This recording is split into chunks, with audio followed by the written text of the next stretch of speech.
అంతే cinema industry వాళ్ళు మనల్ని అట్రాక్ట్ చేసి చూసేలాగా చేస్తున్నారు. చేసుకున్నారు. ఇప్పుడు నిన్ను అట్రాక్ట్ చేయనికి ఐటమ్ సాంగ్స్, నిన్ను అట్రాక్ట్ చేయనికి నిమిషానికి ఫైట్, నిన్ను అట్రాక్ట్ చేయనికి సినిమాలో ఒక ఎమోషన్, నిన్ను అట్రాక్షన్ చేయనికి ఎలివేషన్స్, నీ మెడల్ తిప్పొద్దు, నువ్వు వాళ్ళ ఆధీనంలో ఉండాలి. అందుకోసమని వీళ్ళు లేని నానా రకాల కథలు పడుతూ నానా రకాల ఇది చేస్తుంటారు. ఇది మొత్తం చెప్పాలంటే ఇది ఒక బిజినెస్. అంతే. ఇది ఒక బిజినెస్. దీంట్లో మనం వాల్యూస్ కోరుకోవడం, ఎథిక్స్ కోరుకోవడం మన బుర్ర తక్కువ. అది వాళ్ళొక బిజినెస్, అదొక ప్రొడక్ట్ అనుకో, దాన్ని అమ్ముకుంటున్నారు, తయారు చేస్తున్నారు. అది నువ్వు కొనుక్కోవాలా వాడుకోవాలా అనేది నీ దగ్గర ఉంటది.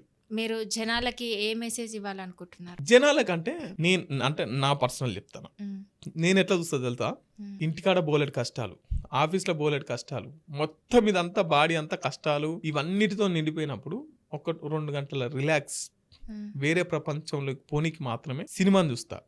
వన్స్ సినిమా థియేటర్ దాటిన తర్వాత మళ్ళీ నా పర్సనల్స్ నాకుంటాయి.